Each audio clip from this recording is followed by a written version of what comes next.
Why do construction workers always know the best way to get around? Because they are experts at taking shortcuts through the wooden framing of the forest.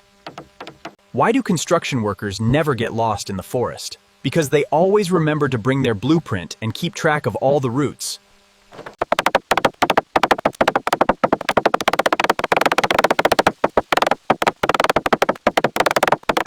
Building this structure is all about precision and persistence. It is amazing to see how quickly it comes together when you work with such focus and dedication to the craft.